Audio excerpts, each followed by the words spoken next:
Allaqachon hammamiz kutgan Iffat serialining 18-qismi 22 oktyabr 2025-yil soat 19:00 da Mening yurtim telekanalida namoyish etiladi. Bu sana ko'plab tomoshabinlar uchun navbatdagi hissiyotlarga boy kecha bo'lishi aniq, chunki yangi epizodda voqealar kutilmagan burilishlar bilan davom etadi.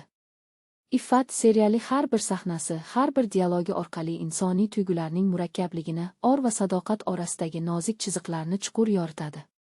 Kamron va Shirinning taqdiri yana sinovlar ostida. Ularning hayot yo'llari og'ir, ammo bu og'irlik ortida chin muhabbatning kuchi va bardoshi yashiringan. Serialda muhabbat nafaqat his-tuyg'u, balki jasorat, fidoyilik va kechirim ramzi sifatida tasvirlanadi. Bu epizodda tomoshabinlarni kuchli dramatik sahnalar, yurakka kiradigan musiqa va ustalik bilan ishlangan operatorlik ishi kutmoqda.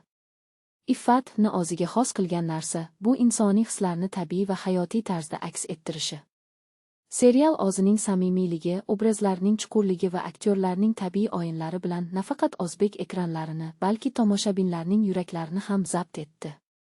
Har bir yangi qism bilan Iffat yanada yetuklashib, zamonaviy o'zbek seriallari orasida o'z o'rnini mustahkamlamoqda. Ushbu 18-qism esa shubhasiz eng hissiyotli, eng ta'sirli bo'limlardan biri bo'ladi.